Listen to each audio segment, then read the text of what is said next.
ठीक करना है तो ट्रैफिक बंद करना पड़ेगा। बिना ट्रैफिक बंद किए रोड का मेंटेनेंस नहीं हो सकता, और हैवी ट्रैफिक है, इसलिए विभाग तय करेगा। लेकिन 6 घंटे एक तरफ से बंद करके फिर 6 घंटे दूसरी तरफ से बंद करके एक व्यवस्था वो बना रहे, इसका मेंटेनेंस ठीक ढंग से हो जाए, इसका इंतजाम किया जाएगा। और एक वैकल्पिक रोड भी हम जल्दी तैयार करेंगे, खुड्डी जिगना से एक तो ये गोविंदगढ़ गड्डी रोड, उसके भी मैंने निर्देश दिए हैं। और एक और जो विकल्प सुझाया है जिगना से भरतपुर, उसके भी हम निर्देश दे रहे हैं। लेकिन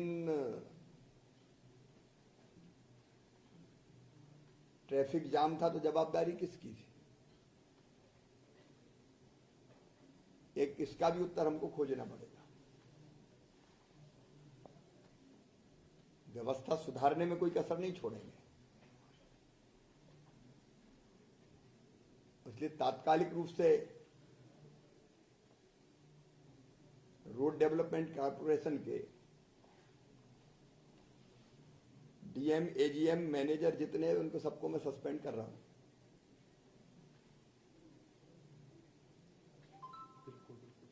बाकी चीजें कैसे ठीक होगी उसका इंतजाम हम कर रहे हैं।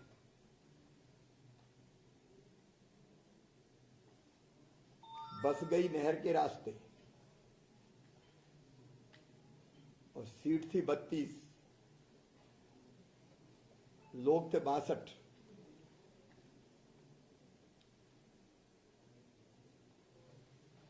और इसकी जवाबदारी किसकी है? इसलिए संबंधित आरटीओ को भी सस्पेंड कर रहे हैं। और भी अगर इसके लिए जिम्मेदार होगा तो उनको भी देखा जाएगा।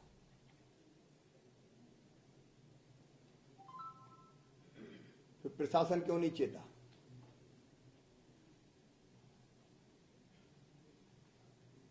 वो रिपोर्ट हमारे पास आएगी जांच की, लेकिन हम इसकी तह में भी जाएंगे।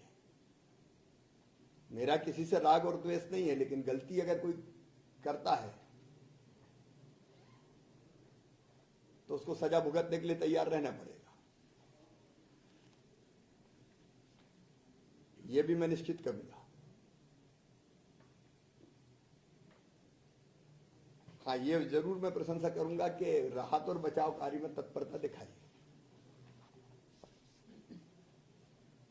उसमें पुलिस प्रशासन हो, जिला प्रशासन हो, एनडीआरएफ की टीम हो, एसडीआरएफ की टीम हो,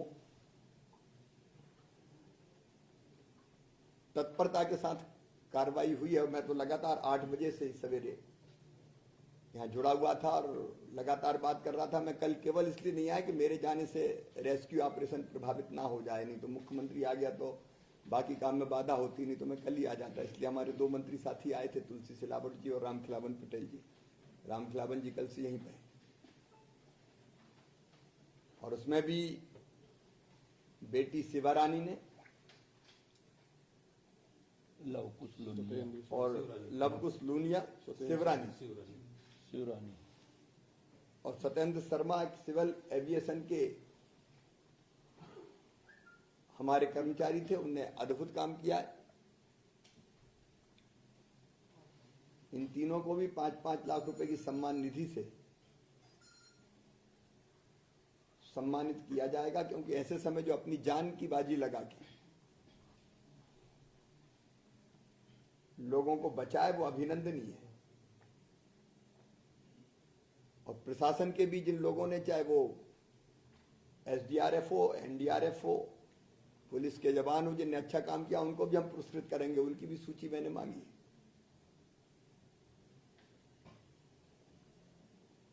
लेकिन जिनने गड़बड़ जिनसे हुई है, जानबूझ के हुई हो, लापरवाही से हुई हो, उनको सजा भी भुगतनी पड़ेगी। और इसलिए सारी जानकारियां हम ले रहे हैं और जांच की रिपोर्ट भी आएगी, उसके आधार पर भी कार्रवाई करेंगे। धन्यवाद।